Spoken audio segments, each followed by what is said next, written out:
നമ്മുടെ മുത്തുനബി ജനിക്കുന്നതിന്റെ മുമ്പേ വാപ്പല്യ വഫാത്തായി പോയി. ഉമ്മയില്ല. ഒരവസരത്തിൽ മദീനയിൽ നിന്ന് സ്വഹാബികളുടെ കൂടെ റസൂലുള്ളാഹി തങ്ങൾ ഇങ്ങനെ യാത്ര ചെയ്യുകയാണ്. അവസാനം ഖബർ എന്ന് തോന്നിക്കുന്ന ഒരു ഭാഗത്ത് റസൂലുള്ളാഹി ഇരുന്നു. ഫബകാ, എന്നിട്ട് നബി തിരുമേനി അങ്ങ് കരയാൻ തുടങ്ങി. ഫബകാ, റസൂലുള്ളാഹിയുടെ കൂടെയുള്ള സ്വഹാബികളും കരഞ്ഞു. എന്തിനാണ് സ്വഹാബികളെ നിങ്ങൾ കരഞ്ഞത്? ബകൈത ഫബകൈനാ, അങ്ങ് കരഞ്ഞു അതുകൊണ്ട് ഞങ്ങളും കരഞ്ഞു. എന്തിനാണ് നിങ്ങൾ കരഞ്ഞത് നബിയേ? അവിടുന്ന് പറഞ്ഞു, ഹാദാ ഖബ്റു ഉമ്മി ആമിന, എന്റെ ഉമ്മയായ എന്റെ 6-ാം വയസ്സിൽ എന്നെ ഏകനായി കൊണ്ട് വിട്ടുപിരിഞ്ഞ എന്റെ ഉമ്മയുണ്ടല്ലോ, ആ ഉമ്മയുടെ ഖബറിടമാണിത്. ഉമ്മായുടെ ഖബറിന്റെ അവിടെ വന്നപ്പോ എന്റെ കൊച്ചുകാലത്തുള്ള ചെറുപ്പകാലത്തുള്ള ഓർമ്മകൾ ഞാൻ മുഴുകിപ്പോയി. സങ്കടം സഹിക്കവയ്യാതെ ഞാൻ കരഞ്ഞു പോയതാണ് എന്ന് ഹബീബായ നബി മുഹമ്മദ് മുസ്തഫ സല്ലല്ലാഹു അലൈഹി വസല്ലം. എല്ലാവരും വഫാത്തായി പോയി. മക്കളിൽ നിന്ന് ഓരോരുത്തരും വഫാത്തായി പോയി. നമ്മൾ പഠിക്കേണ്ട കാര്യമാ. ഹബീബായ നബി തിരുമേനിക്ക് വലിയ ഒരു മോഹമുണ്ടായിരുന്നു, ഒരാൺ കുഞ്ഞെങ്കിലും ഉണ്ടായിരുന്നെങ്കിലെന്ന്. ഒരൊറ്റ ആൺകുഞ്ഞ്. എല്ലാ ആൺകുഞ്ഞുങ്ങളും മരിച്ചുപോയി. ഖാസിമും അബ്ദുള്ളയും മരിച്ചുപോയി. മദീനയിലേക്ക് എത്തുന്നതിന്റെ മുമ്പേ അവര് നിര്യാണം പ്രാപിച്ചു. അവസാനം മുഖൗഖിസ് എന്ന രാജാവ് സമ്മാനിച്ച എന്ന് പറയുന്ന കോപ്റ്റിക് വംശജയായ ഉമ്മഹാത്തുൽ മുഅ്മിനീങ്ങളിൽ പെട്ട സ്ത്രീക്ക് അല്ലാഹുവിന്റെ റസൂലിന്റെ അവസാന കാലഘട്ടത്തിൽ ഗർഭം പ്രാപിച്ചു, ഗർഭം ധരിച്ചു. എല്ലാവർക്കും വലിയ സന്തോഷമായി. ഹബീബായ നബിയുടെ മുഖത്ത് വലിയ സന്തോഷവും വലിയ ആനന്ദവും പടരുകയാണ്. എനിക്കൊരു കുഞ്ഞുണ്ടാവാൻ പോവുകയാണല്ലോ. ആരിയാ ബീവിയെ പള്ളിയിൽ നിന്ന് കുറച്ചപ്പുറത്തുള്ള ഒരു മുന്തിരിത്തോട്ടത്തിൽ, ഈ തപ്പനയുടെ തോട്ടങ്ങൾക്കിടയിലുള്ള ഒരു വള്ളിക്കുടിൽ, മുന്തിരി വള്ളികൾ കൊണ്ടുണ്ടാക്കിയ ഒരു കുടിലിൽ കൊണ്ടുപോയി പാർപ്പിച്ചു. ഗർഭിണിയായ തന്റെ പ്രിയതമയെ കാണാൻ പോകും. രാവിലെയും വൈകുന്നേരവും അവിടെ കണ്ടുകൊണ്ട് റസൂലുള്ളാഹിയുടെ വാർദ്ധക്യത്തിലേക്ക് അടുക്കുന്ന പ്രവാചകന്റെ മുഖത്ത് വല്ലാത്ത സന്തോഷമാകും. അവസാനം മാരിയത്തുൽ ഖിബ്തിയെ പ്രസവിച്ചു. റസൂലുള്ളാഹിയുടെ മുഖത്ത് വലിയ സന്തോഷമുണ്ടായല്ലോ. ഇബ്രാഹിം എന്ന കുഞ്ഞിന് പേര് ലഭിച്ചു. അവിടുത്തെ പ്രവർത്തനത്തിൽ ചടുലതയും താളവും കൈവന്നു. ഇടക്കിടക്ക് മകനെ പോയി കാണും. ഒഴിവ് കിട്ടുമ്പോ തന്റെ പ്രിയപ്പെട്ട മകന്റെ പാൽ പുഞ്ചിരിയിൽ ലയിച്ചവിടുന്ന് നിൽക്കും. ആയിഷ ബീവിയോട് കൂടെ പോയിട്ട് ചോദിക്കും, ആയിഷ എങ്ങനെയുണ്ട് ഇബ്രാഹിം? എന്റെ ചുണ്ടുകൾ തന്നെയല്ലേ, എന്റെ കണ്ണുകൾ തന്നെയല്ലേ, എങ്ങനെയുണ്ട് ആയിഷ എന്ന് ചോദിക്കും. ബഹുമാനപ്പെട്ട റസൂലുള്ളാഹിയെ ദുഃഖഭരിതനാക്കിക്കൊണ്ട് ബഹുമാനപ്പെട്ട ഇബ്രാഹിം എന്ന കുഞ്ഞവിടുത്തെ 2-ാമത്തെ വയസ്സിൽ മരണപ്പെടുകയാണ്. എത്രമേൽ വലിയ ദുഃഖമാ. അങ്ങനെ ഹബീബായ നബിയുടെ ജീവിതത്തിൽ കുഞ്ഞുങ്ങൾ വഫാത്തായി പോയി. സൈനബ് റളിയല്ലാഹു അൻഹ വഫാത്തായപ്പോ റസൂലുള്ളാഹിയുടെ മുഖം ഫറഅയ്നാ മുഹ്തമ്മൻ ശദീദൽ ഹുസ്നി, റസൂലുള്ളാഹി ദുഃഖം കഠിനമായ അവസ്ഥയിലാണ് ഞങ്ങൾ കാണുന്നത്. എത്ര വലിയ സങ്കടമുണ്ടാകും ആ മഹാനായ മനുഷ്യന്. കാരണം ഉമ്മ ചെറുപ്പത്തിലേ മരിച്ചുപോയിരുന്നു. സൈനബിന്റെ വിവാഹവുമായി ബന്ധപ്പെട്ട് ഒരുപാട് ബുദ്ധിമുട്ടുകൾ സഹിച്ചിട്ടുണ്ടായിരുന്നു സൈനബ്. അങ്ങനെ ദുഃഖപൂരിതനായിട്ട് റസൂലുള്ള ഖബറിലേക്ക് വരികയാണ്. ഫഖഅദ അലൽ ഖബരി ഹനീഅതൻ, ബഹുമാനപ്പെട്ട റസൂലുള്ള ഖബറിന്റെ സമീപത്തിരുന്നു. വജഅല യൻദുറു ഇലസ്സമാ, എന്നിട്ട് ഇങ്ങനെ മാനത്തേക്ക് നോക്കും. കുറച്ചു കഴിഞ്ഞപ്പോ ഖബറിന്റെ ഉള്ളിൽ ഇറങ്ങി. ഞങ്ങൾ നോക്കിയപ്പോ വിതുമ്പുന്നു റസൂലുള്ള. അവിടുത്തെ മുഖം ഇങ്ങനെ ആകെ വിവർണമായിരിക്കുന്നു. ഞങ്ങൾ നോക്കിയപ്പോൾ ആ ഖബറിന്റെ ഉള്ളിൽ നിന്ന് റസൂലുള്ള സന്തോഷത്തോടുകൂടെ പുറത്തു വരികയാണ്. ഞങ്ങൾ ചോദിച്ചു, നബിയെ എന്താണ് ഇങ്ങനെ ദുഃഖിച്ചതും സന്തോഷിച്ചതും? അവിടുന്ന് പറഞ്ഞു, കുന്തു അദ്കുറു ലീഖൽ ഖബരി വഗമ്മഹു വളുഅഫ സൈനബ, സൈനബിന്റെ പ്രയാസം, സൈനബ് സൈനബ് വളരെ ബലഹീനയാണ്. ഈ ഖബറിനെ എടുക്കാൻ മാത്രമുള്ള ആരോഗ്യമൊന്നും എന്റെ പുന്നാര മകൾക്കില്ലല്ലോ. അതെനിക്ക് വലിയ സങ്കടമായി തോന്നി. ഞാൻ അല്ലാഹുവിനോട് ദുആ ചെയ്തു, റബ്ബേ എന്റെ മകളായ സൈനബ് പാവമാണ്, സൈനബിനെ താൽക്കാലികമായി അതിൽ നിന്ന് നീ രക്ഷപ്പെടുത്തണേ എന്ന് ഞാൻ ദുആ ചെയ്തു. പക്ഷേ അല്ലാഹു തമ്പുരാൻ ഇടുക്കലിൽ നിന്ന് രക്ഷപ്പെടുത്തിയില്ലെങ്കിലും അത് വളരെ ലഘൂകരിച്ചു കൊടുത്തു. വലാകിൻ ലഅതഹാ ലഗ്തതൻ സമിഅഹാ മൻ ബൈനൽ ഖാഫിഖൈൻ ഇല്ലൽ ഇൻസു വൽ ജിന്നു. ജിന്നുകളും ഇൻസുകളുമല്ലാത്ത എല്ലാ ജീവജാലങ്ങളും സൈനബിന്റെ ആ ശബ്ദം കേട്ടുവെന്ന് ഹബീബായ നബി മുഹമ്മദ് മുസ്തഫ സല്ലല്ലാഹു അലൈഹി വസല്ലം. അല്ലാഹു നമ്മെ കാത്തുരക്ഷിക്കുമാറാവട്ടെ. ഇതൊക്കെ നമ്മൾ ഉൾക്കൊള്ളുകയും ചിന്തിക്കുകയും ചെയ്യേണ്ട കാര്യമാണ് എന്റെ പ്രിയപ്പെട്ടവരെ. അല്ലാഹുവിന്റെ റസൂല് പറയുകയാണ്, നിങ്ങൾ ഖബറിനെ ഓർക്കണം. എന്തുകൊണ്ടെന്നാൽ നാളെ നിങ്ങൾക്ക് പോയി കിടക്കാനുള്ള ഖബറുണ്ടല്ലോ, ആ ഖബർ നിങ്ങളോട് വിളിച്ചു പറയുന്നുണ്ട്, അന ബൈത്തുൽ ഖുർബാ, ഞാൻ അപരിചിതത്വത്തിന്റെ വീടാണ്. അന ബൈത്തുൽ വഹദാ, ഞാൻ യുടെ വീടാണ്. അന ബൈത്തുൽ തുറാബ്, ഞാൻ മണ്ണിന്റെ വീടാണ്. അന ബൈത്തുൽ ദൂദ്, ഞാൻ പുഴുക്കളുടെ വീടാണ്. അല്ലേ? ചിതലും പുഴുക്കളും താവളം പെരുത്തുണ്ടതിൽ, സന്തോഷമാണ് അവയ്ക്കു നീ ചൊല്ലുന്നതിൽ. അല്ലേ? എന്തെല്ലാം കാര്യങ്ങളാണ് നമ്മൾ ആലോചിക്കേണ്ടത്. നമ്മളിങ്ങനെ സന്തോഷത്തില് സമാധാനത്തില് വളരെ ആഹ്ലാദഭരിതരായി ജീവിക്കുമ്പോ എന്റെ പ്രിയപ്പെട്ടവരെ, അടുത്ത നിമിഷം നമ്മുടെ കാൽപാദം വെക്കാനുള്ള ഖബർ എന്ന കുഴിയെ കുറിച്ച് നമ്മൾ ഓർക്കണം. എത്ര സുന്ദരിയാണെങ്കിലും എത്ര ആരോഗ്യമുള്ളവളാണെങ്കിലും അവനാണെങ്കിലും ഹാ പുഷ്പമേ അധിക തുങ്ക പദത്തിലെത്ര ശോഭിച്ചിരുന്നിതൊരു രാജ്ഞി കണക്കയെ നീ, ശ്രീഭൂവിലസ്ഥിര അസംശയമിന്നു നിന്റെ യാഭൂതിയെങ്ങു പുനരെങ്ങു കിടപ്പിതോർത്താൽ. കുമാരനാശാന്റെ ഒരു കവിതയാണ്. പ്രശോഭിച്ചു നിന്നിരുന്ന ഒരു റോസാപ്പൂ കൊഴിഞ്ഞ് താഴേക്ക് വീണപ്പോ കുമാരനാശാൻ വീണ പൂവിനെ നോക്കി പാടുന്ന കാര്യമാണ്, ഹാ പുഷ്പമേ പൂവേ നീ എത്ര ഉന്നതമായ സ്ഥലത്ത് നിന്ന് ശോഭിച്ചിരുന്ന പൂവായിരുന്നു, ഇന്ന് നീ മണ്ണ് കിടക്കുകയാണ്. കണ്ണേ മടങ്ങുക, കരിഞ്ഞു മലിഞ്ഞു കരിഞ്ഞു മലിഞ്ഞു മാശു മണ്ണാകും ഈ മലർ. ഈ മലരിന്, ഈ പൂവിന് കരിഞ്ഞു മണ്ണോട് ചേരും എന്നാണ് കുമാരനാശാൻ പറഞ്ഞത്. അപ്പൊ നമ്മളൊക്കെ വളരെ ഗൗരവപൂർവം അതിനെ സംബന്ധിച്ച് ആലോചിക്കുക. ഖബറിന്റെ ഉള്ളിൽ ഒരു മനുഷ്യൻ വെക്കപ്പെട്ട് കഴിഞ്ഞാൽ അവൻ സത്യവിശ്വാസിയാണെങ്കിൽ അവന്റെ കണ്ണെത്താ ദൂരത്തോളം ആ ഖബർ അവന് വിശാലമാക്കപ്പെടുമെന്ന് മുഹമ്മദ് മുസ്തഫ സല്ലല്ലാഹു അലൈഹി വസല്ലം. ഖബർ അവന് വിശാലമാക്കപ്പെടും. അവനോട് പറയപ്പെടുന്നതാണ്, നം കനൗമത്തിൽ അറൂസ്,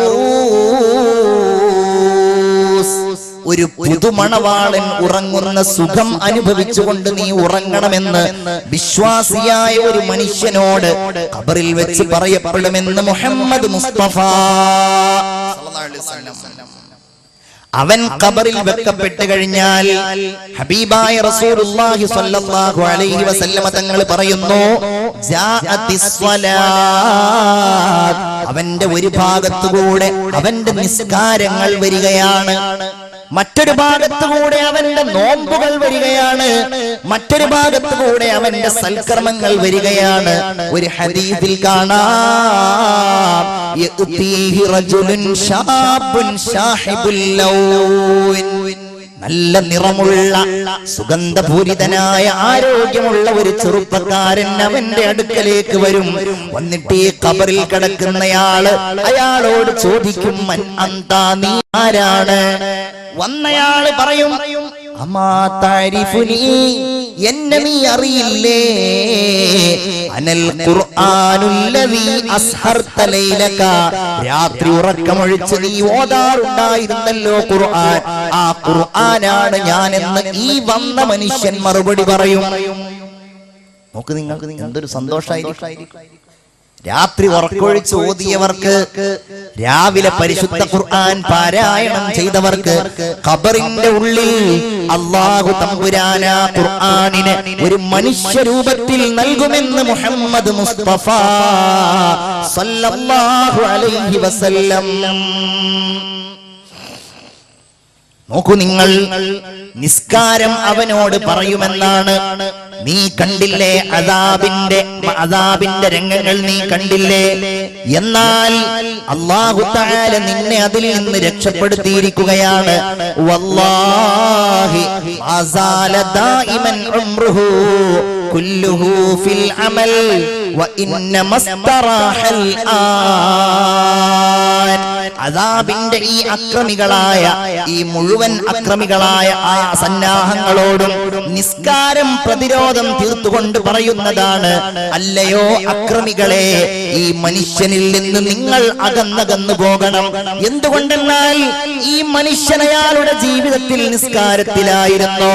രാത്രി ഈ മനുഷ്യൻ മഗ്രിബ് നിസ്കരിക്കും, സുന്നത്തുകൾ നിസ്കരിക്കും, ഇശാഉകൾ നിസ്കരിക്കും, സുന്നത്തുകൾ നിസ്കരിക്കും, ഉറക്കിനിടയിൽ എഴുന്നേറ്റ് തഹജ്ജുദ് നിസ്കരിക്കും, സുബ്ഹിയുടെ മുൻപുള്ള സുന്നത്ത് നിസ്കരിക്കും, സുബ്ഹി നിസ്കരിക്കും. ഇങ്ങനെ നിസ്കാരത്തിലായിരുന്നു ഈ മനുഷ്യൻ. അതുകൊണ്ട് നിങ്ങൾ അകന്നു പോവുക എന്ന് നിസ്കാരം ഈ മനുഷ്യനോട് പറയുമെന്ന് മുഹമ്മദ് മുസ്തഫ സല്ലല്ലാഹു അലൈഹി വസല്ലം. അതുപോലെ അവന്റെ ക്ഷമ വരും, അവന്റെ ക്ഷമ അവനോട് സംസാരിക്കും. അവന്റെ അടുക്കലേക്ക് മലക്കുകൾ വരും. ആ മലക്കുകൾ അബ്സാറുഹാ കൽബർഖിൽ ഖാതിഫ് വ അസ്വാതുഹുമാ കർറഅദ്. വലിയ ഇടിമുഴക്കമുള്ള ശബ്ദവുമായി ഭീകരമായ രൂപത്തിൽ ആ മലക്കുകൾ വരുന്നു. പക്ഷേ ഈ നല്ല മനുഷ്യന്റെ അടുക്കലേക്ക് വരുമ്പോ ആ മനുഷ്യന്റെ അടുക്കലേക്ക് വരുന്ന മലക്കുകൾ സുന്ദരമായ രൂപം സ്വീകരിക്കും. അവർ മനോഹരമായ രൂപത്തിലാകും. ഖബറിന്റെ ഉള്ളിൽ കിടക്കുന്നയാളുടെ ബേജാറ് പ്രിയപ്പെട്ടവരെ നമ്മൾ ഓർക്കണം. ഇന്നൽ മയ്യിത്ത യഖഉദു വഹുവ യസ്മഉ ഖത്വ മശ്ഇ. അവൻ അവന്റെ അടുക്കൽ നിന്ന്, അവന്റെ ഖബറിന്റെ അരികിൽ നിന്ന് നടന്നു പോകുന്ന ആളുകളുടെ കാൽപാദത്തിന്റെ ശബ്ദം പോലും അവൻ കേൾക്കാൻ കഴിയും. ആ സമയത്താണ് മലക്കുകൾ ഇവന്റെ അടുക്കലേക്ക് വരുന്നത്. ഇവന്റെ അടുക്കലേക്ക് മലക്കുകൾ വന്നിട്ട് ഇവനോട് ചോദിക്കുന്നു, മൻ റബ്ബുക. ഞാനതൊന്നും വിശദീകരിക്കുന്നില്ല, നമ്മൾ സാധാരണ കേൾക്കുന്ന കാര്യങ്ങളാണ്. നിന്റെ റബ്ബാരാണ്, നിന്റെ ദീനേതാണ്, നിന്റെ നബി ഏതാണ്, അതുപോലെയുള്ള ചോദ്യങ്ങൾ ചോദിക്കുമ്പോ നല്ലവനാണെങ്കിൽ ഇവൻ പറയുന്നു അല്ലാഹു റബ്ബി. കാരണം ഇവൻ നിസ്കരിച്ചിട്ടുണ്ടായിരുന്നു, ഇവൻ ഇബാദത്ത് ചെയ്തിട്ടുണ്ടായിരുന്നു, ഇവൻ സൽക്കർമ്മങ്ങൾ ചെയ്തിട്ടുണ്ടായിരുന്നു. അതുകൊണ്ട് ഇവൻ ഇത് പറയുവാൻ കഴിയുന്നതാണ്.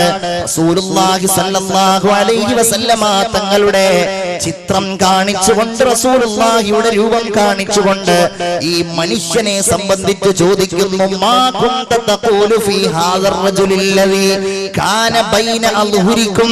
നിങ്ങൾക്കിടയിൽ ഉണ്ടായിരുന്ന ഈ മനുഷ്യനെ കുറിച്ച് നിങ്ങൾക്ക് എന്താണ് നിനക്ക് അഭിപ്രായപ്പെടുവാനുള്ളത്? ആ സമയത്ത് ഇദ്ദേഹം പറയുന്ന ഓരോ കാര്യങ്ങളും അല്ലാഹുവിനെ കുറിച്ചും നബിയെ കുറിച്ചും ഓരോരുത്തരെ കുറിച്ചും പറയുന്നു. നമുക്ക് പറയാൻ കഴിയണം, അല്ലാഹു തൗഫീഖ് ചെയ്യുമാറാകട്ടെ. നന്നായിട്ട് ആമീൻ പറയൂ, അല്ലാഹു തൗഫീഖ് ചെയ്യുമാറാകട്ടെ. ഇതേതെങ്കിലും അമേരിക്കയിലെയോ ബ്രിട്ടനിലെയോ ഒന്നും കാര്യമല്ല, നമ്മുടെ ഓരോരുത്തരുടെയും കാര്യം, നമ്മുടെ ഓരോരുത്തരുടെയും കാര്യം അല്ലേ? മുഅ്മിനായ ഒരു മനുഷ്യന്റെ അടുക്കലേക്ക് വരുമ്പോ ആ മുഅ്മിൻ അവിടെ ഇങ്ങനെ ഉറങ്ങായിരിക്കുന്നതാണ്. ഹദീസിൽ കാണാം, മുഅ്മിനായ മനുഷ്യനെ ഈ മലക്കുകൾ ഉറക്കിൽ നിന്ന് മാർദ്ദവമേറിയ രൂപത്തിലായിരിക്കും വിളിക്കുന്നത്. അങ്ങനെ ഇവൻ മറുപടിയൊക്കെ അങ്ങ് പറഞ്ഞു കഴിഞ്ഞാലോ, ഫയുനാദി മുനാദ്, അവിടെ നിന്നൊരു അശരീരി കേൾക്കുന്നതാണ് ഖബറിന്റെ ഉള്ളിൽ നിന്ന്, അൻ ഖദ് സദഖ, സത്യം പറഞ്ഞു ഇവൻ, ഫഅഫ്രിശൂഹു മിനൽ ജന്ന, അവന് സ്വർഗ്ഗത്തിലുള്ള വിരിപ്പുകൾ വിരിച്ചു കൊടുക്കൂ, വഅൽബിസൂഹു മിനൽ ജന്ന, അല്ലാഹു തആലയുടെ മലക്കുകൾ പറയുന്നു സ്വർഗ്ഗത്തിലുള്ള വസ്ത്രങ്ങൾ അവന് നൽകൂ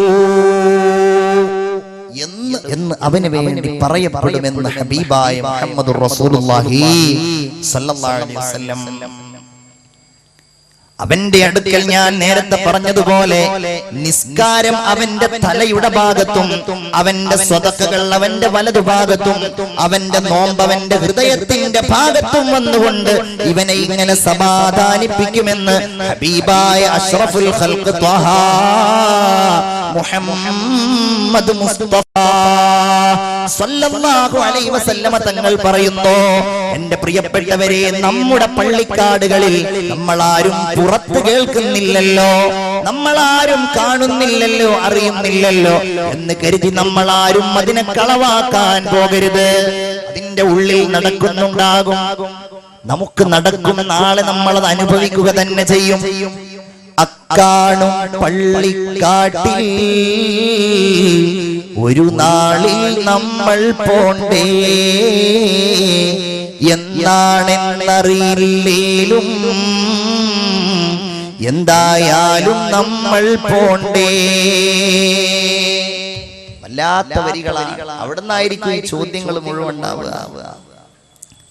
മുഅ്മിനീങ്ങളെ, ഇതൊന്നും പരിചയമില്ലാത്തവനാണെങ്കിൽ അവൻ പറയുന്നു ലാ അദ്രി. ഓരോ ചോദ്യത്തിനും അവൻ പറയുന്നത് എനിക്കറിയില്ല, അല്ലാഹ് എനിക്കറിയില്ല. ആ സമയത്ത് അല്ലാഹുവിന്റെ മലക്കുകൾ, ഭീകര സ്വരൂപങ്ങളായ മലക്കുകൾ പറയുന്നത് ലാ ദറൈത, നിനക്കറിയില്ല അല്ലേ, നിനക്കറിയില്ല അല്ലേ എന്ന് ചോദിച്ചുകൊണ്ട് ആ മലക്കുകൾ അവനെ വളരെ ക്രൂരമായ രീതിയിൽ ദണ്ഡുകൾ ഉപയോഗിച്ചുകൊണ്ട് അവനെ ശിക്ഷിക്കുകയും അവനിങ്ങനെ തട്ടഹസിക്കുകയും നരകത്തിന്റെ ഭീകരതയിലേക്ക്, അവന്റെ ഖബറിന്റെ ഏകാന്തതയിൽ അവന് നരകത്തിന്റെ ഭീകരത അവന് നൽകപ്പെടുകയും ചെയ്യുമെന്ന് ഹബീബായ നബി മുഹമ്മദ് മുസ്തഫ സല്ലല്ലാഹു അലൈഹി വസല്ലം.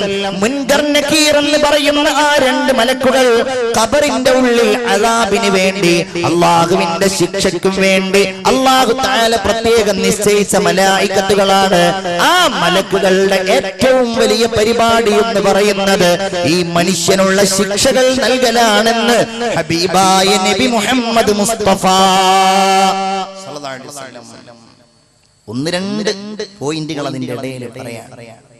അല്ലാഹു തആല ഖബറിന്റെ ഉള്ളിൽ ചോദ്യം ചെയ്യാതെ രക്ഷ നൽകുന്ന ചില വിഭാഗങ്ങളുണ്ട്. അല്ലാഹു തആല അതിനൊക്കെയുള്ള തൗഫീഖ് നമുക്ക് നൽകുമാറാവട്ടെ. നന്നായിട്ട് ആമീൻ പറഞ്ഞോളൂ. അല്ലാഹു തആല തൗഫീഖ് ചെയ്യുമാറാകട്ടെ, അല്ലാഹു തൗഫീഖ് ചെയ്യുമാറാകട്ടെ. അതിൽപ്പെട്ട ഒരു വിഭാഗമാണ് ശുഹദാക്കൾ. ശുഹദാക്കളുടെ സ്വഭാവം എന്ന് പറഞ്ഞാൽ അങ്ങനെയാണ്. ശുഹദാക്കൾ അങ്ങനെയാണ്. അല്ലാഹുവിന്റെ റസൂൽ സല്ലല്ലാഹു അലൈഹി വസല്ലമ തങ്ങളുടെ പ്രവാചകന്മാരുടെ രക്തസാക്ഷികളുടെ ഒന്നും ശരീരത്തിന് അല്ലാഹു തആല മണ്ണുമായിട്ട് ഒരു ബന്ധവും നൽകുകയില്ല എന്നാണ് വിശ്വാസികൾ വിശ്വസിക്കേണ്ടത്. അങ്ങനെയാണ്, അതിനുള്ള തെളിവുകളുണ്ട്. പാകിസ്ഥാനിന്റെ മുൻ ചീഫ് ജസ്റ്റിസ് ആയിരുന്ന വിഖ്യാതനായ ഒരു പണ്ഡിതനുണ്ട്, മുഫ്തി മുഹമ്മദ് തഖി ഉസ്മാനി എന്നാണ് അദ്ദേഹത്തിന്റെ പേര്. അദ്ദേഹം വലിയ പണ്ഡിതനാണ്. പാകിസ്ഥാനിന്റെ ചീഫ് ജസ്റ്റിസ് ആയിരുന്നു. ഒട്ടനേകം ഗ്രന്ഥങ്ങൾ, പഠന ഗ്രന്ഥങ്ങൾ എഴുതിയ ഒരു മഹാപണ്ഡിതനാണ്. അദ്ദേഹം പറയുന്നുണ്ട്, ഒരിക്കൽ അദ്ദേഹം ഇറാഖ് സന്ദർശിച്ച ഒരു കഥ പറയുന്നുണ്ട്. അദ്ദേഹം പറയുന്നുണ്ട്, ഇറാഖ് ബഗ്ദാദിന്റെ പരിസരത്തുള്ള സൽമാൻ ജുമാ മസ്ജിദിന്റെ സമീപത്ത് ഞങ്ങൾ പോയപ്പോൾ ആ പള്ളിയുടെ മുൻപിൽ ഞങ്ങൾ രണ്ട് ഖബറുകൾ കണ്ടു. ഒന്ന് സ്വഹാബിയായ ഹുദൈഫത്ത് ഇബ്നുൽ യമാൻ റളിയല്ലാഹു അൻഹുവിന്റെ ഖബറായിരുന്നു. മറ്റൊന്ന് അബ്ദുല്ലാഹ് ഇബ്നു ജാബിർ റളിയല്ലാഹു അൻഹുവിന്റെ ഖബറുമായിരുന്നു. അദ്ദേഹം പറയുകയാണ്, ഈ സൽമാൻ ജുമാ മസ്ജിദിന്റെ മുമ്പിലുള്ള ഈ ഖബറുകൾ ഏതാനും വർഷങ്ങൾക്ക് മുൻപാണ് അവിടെ എത്തിയത്. അതിനു മുൻപ് ആ ഖബർ അവിടെ ഉണ്ടായിരുന്നില്ല. ആ ഖബറുകൾ ഉണ്ടായിരുന്നത് ടൈഗ്രീസ് നദിയുടെ ഏതാനും വാരയപ്പുറത്തായിരുന്നു. ആ കാലഘട്ടത്തിൽ 1960 കാലഘട്ടങ്ങളിലാണ് ഈ സംഭവം നടക്കുന്നതെന്ന് മുഫ്തി മുഹമ്മദ് തഖി ഉസ്മാനി എഴുതുന്നു. ആ കാലഘട്ടത്തിൽ ഇറാഖിന്റെ ഭരണസാരഥ്യത്തിൽ ഉണ്ടായിരുന്ന ആളുകൾ, ഇറാഖിന്റെ ഭരണാധികാരികൾ ആ സന്ദർഭത്തിൽ ഒരു സ്വപ്നം കാണുകയാണ്.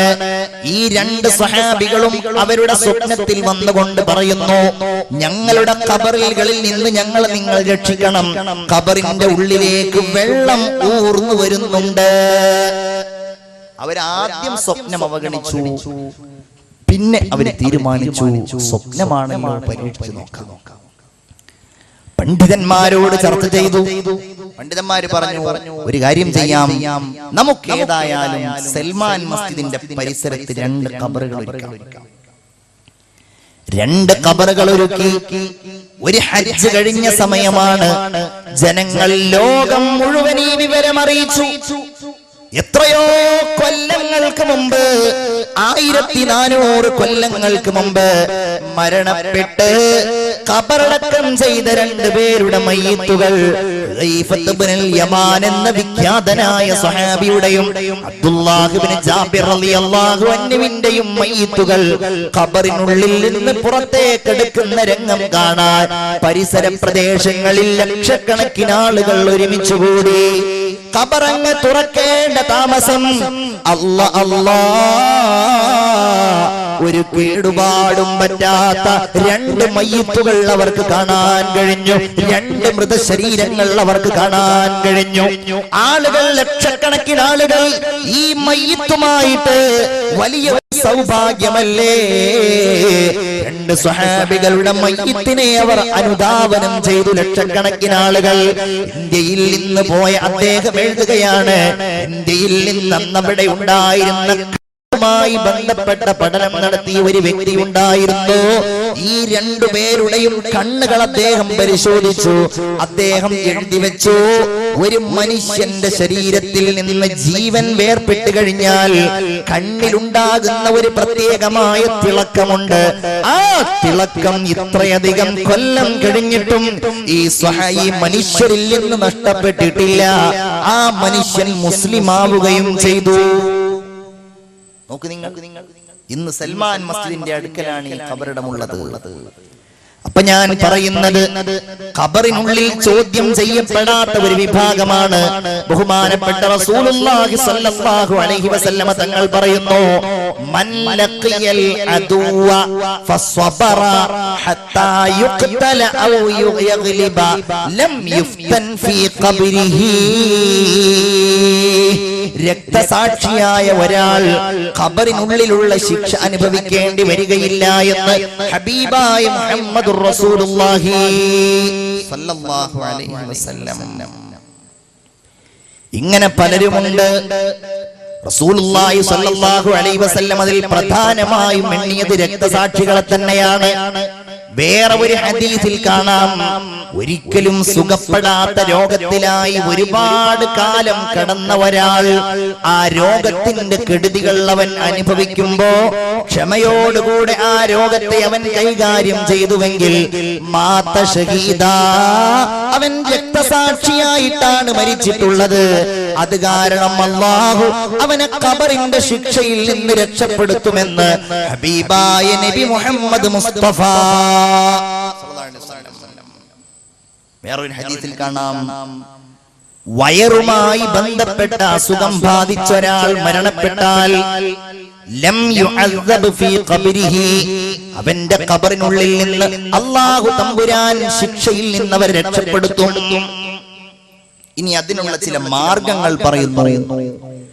എല്ലാ രാത്രിയും ഒരാൾ സൂറത്തുൽ മുൽക്ക് പാരായണം ചെയ്താൽ,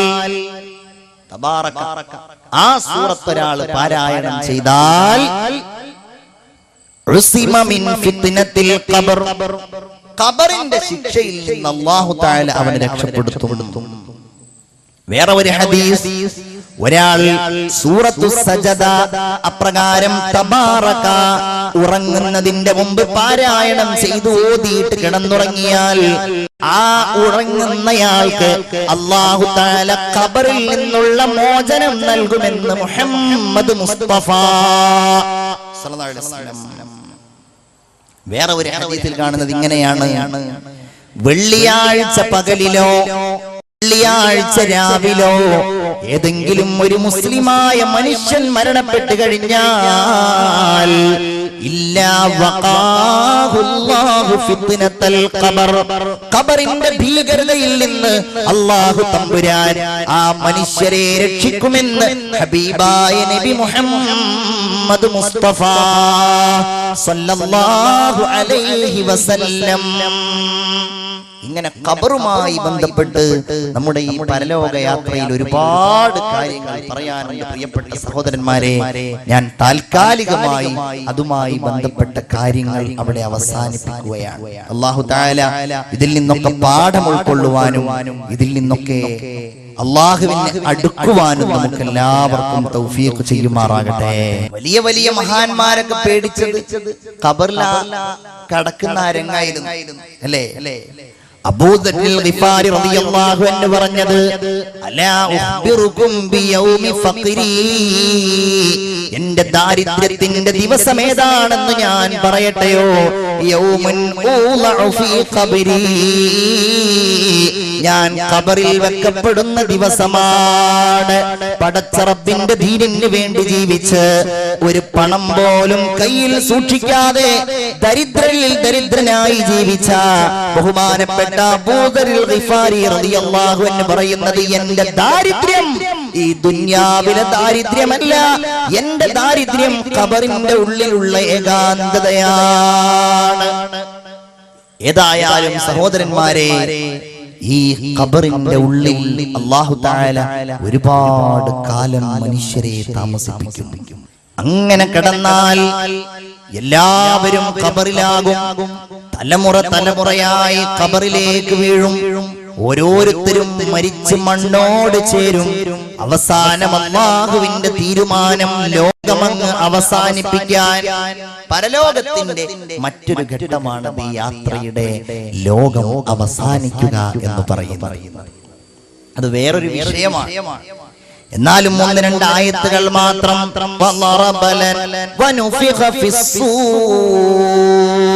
സൂറെന്ന കാഹളത്തിൽ ഊതപ്പെട്ട് കഴിഞ്ഞാൽ അല്ലാഹുവിന്റെ മലക്ക് ഇസ്രാഫീൽ അലൈഹിസ്സലാത്തു വസ്സലാം സൂറെന്ന കാഹളത്തിൽ വയഖൂലൂന മതാ ഹാദൽ വഅദു ഇൻ കുൻതും സ്വാദിഖീൻ. ആളുകൾ ചോദിക്കുന്നു, ഇതെന്നായി ലോകം അവസാനിക്കുക? എന്നാണ് ആ ഭീകരമായ രംഗം? എന്നാണ് നിങ്ങൾ കുറെ കാലമായല്ലോ പറയാൻ തുടങ്ങിയിട്ട് ലോകം അവസാനിക്കും ലോകം അവസാനിക്കും ഇന്നും അത് ചോദിക്കുന്നവരുണ്ട്. എന്നാണത്? എന്നാണ് ആ ദിവസം എന്നവർ ചോദിക്കുന്നുവെങ്കിൽ, നബിയേ എന്നാണെന്നവർ ചോദിക്കുന്നു.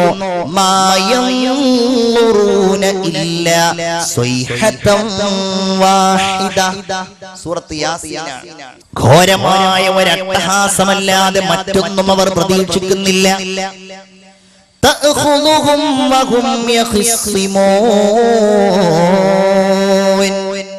ഭൗതികമായ കാര്യങ്ങളിൽ അവരിങ്ങനെ തർക്കിച്ചുകൊണ്ടിരിക്കെ അല്ലാഹു തആലയുടെ ഈ നിശ്ചയം അവരെ പിടികൂടുന്നത്.